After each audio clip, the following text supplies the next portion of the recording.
اور حضرت سیدنا امام زین العابدین رضی اللہ تعالی عنہ اپنے بزرگوں سے روایت کرتے ہیں، کریم آقا صلی اللہ علیہ وسلم نے فرمایا من حسن اسلام المرء ترکہ ما لا یعنی۔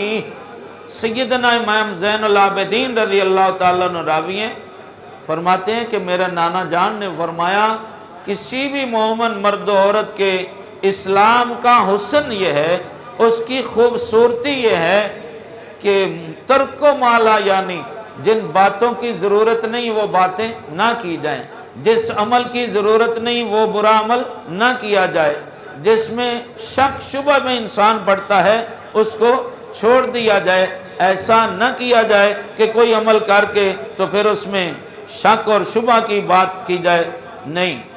حضرت عبادہ بن صامت رضی اللہ تعالی عنہ الراوی ہیں، کریم آقا سید عالم صلی اللہ تعالی علیہ وسلم نے ارشاد فرمایا اضمنوا لی ستا من انفسکم اضمن لکم الجنہ۔ امام الانبیاء سید کائنات صلی اللہ علیہ وسلم فرماتے ہیں اے میری امت کے حضرات و خواتین، 6 چیزوں کی ضمانت مجھے دے دو، میں محمد الرسول اللہ تمہیں بدلے میں جنت کی ضمانت عطا فرماتا ہوں۔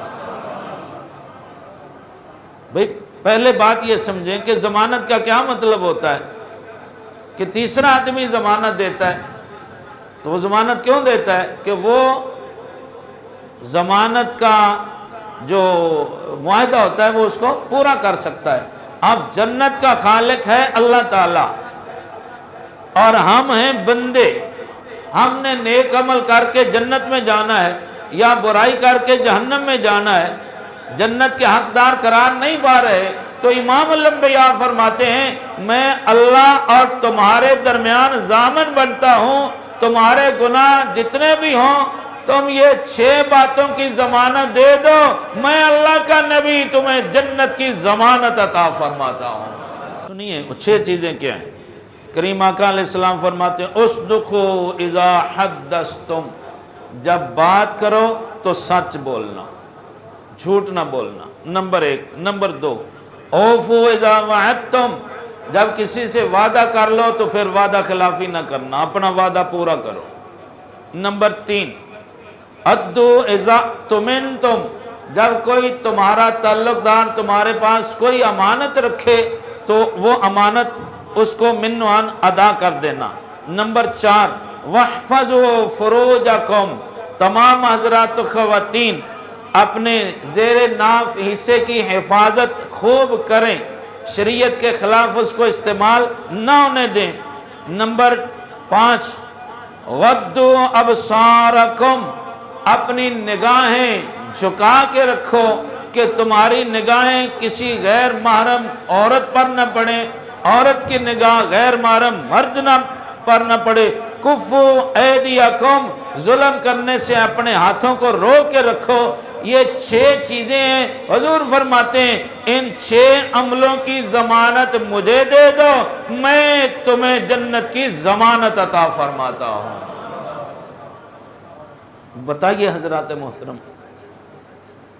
کتنے خیر خواہ ہیں ہمارے کریم آقا صلی اللہ علیہ وسلم ہماری جنت میں جانے کے لیے، جو سورہ توبہ کے آخر میں ارشاد فرمایا گیا حریص علیکم بالمؤمنین رؤوف الرحیم۔ اللہ فرماتا ہے میرا یہ محبوب تو اتنا مہربان ہے، یہ تو چاہتے ہی نہیں ہے کہ کوئی امتی جہنم میں جائے، میرے محبوب کی تو یہی تمنا ہے کہ ان کا کلمہ پڑھنے والا ہر مرد و عورت جنت میں ہی چلا جائے۔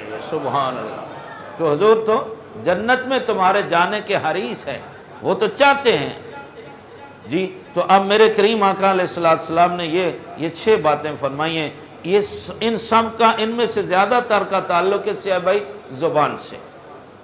آخری بات میں یہ کہتا ہوں کہ ایک صحابی میں نہیں کہتا، یعنی پڑھ کے سناتا ہوں، حدیث سناتا ہوں آپ کو، میرے اور آپ کے کریم آقا علیہ السلام سے ایک صحابی رضی اللہ تعالیٰ عنہ نے سر مجلس یہ سوال کیا یا رسول اللہ صلی اللہ علیہ وسلم ارشاد فرمائیں سر سے پاؤں تک جسم کا کون سا زیادہ حصہ خطرناک ہے؟ اور زیادہ انسان کے عمل کو تباہ کرنے والا ہے، ہلاک کرنے والا ہے، تاکہ میں اس کے ہلاکت سے بچ جاؤں۔ تو میرے کریم آقا علیہ السلام نے زبان پکڑی، فرمایا انسان کے وجود میں سر سے لے کر پاؤں تک یہ زبان سب سے برا حصہ ہے، اس کی برائی سے بچو۔ پھر اسی صحابی نے اسی وقت اسی مجلس میں عرض کیا، حضور انسان کے جسم کا سب سے زیادہ مفید حصہ کون سا ہے تاکہ اس سے فائدہ اٹھائیں؟ تو میرے کریم آقا نے پھر زبان پکڑی، حضور نے فرمایا سر سے پاؤں تک یہ زبان ہی ہے جو جسم کا سب سے اعلیٰ ترین حصہ ہے اور مفید ترین حصہ ہے، اس سے فائدہ اٹھاؤ۔ عرض کیا گیا حضور کیسے؟ فرمایا زبان ہے، اس کا استعمال درست رکھو گے تو بہترین نفع پاؤ گے، اس کا استعمال غلط کرو گے تو نقصان اٹھاؤ گے۔ اس لیے میرے دوستو، اللہ تبارک و تعالی نے ہمیں یہ ارشاد فرمایا، قولوا قولا سدیدا، سچی اور سیدھی بات کرو تو تم پھر اللہ تعالیٰ کی جنت کے حقدار ہو جاؤ گے۔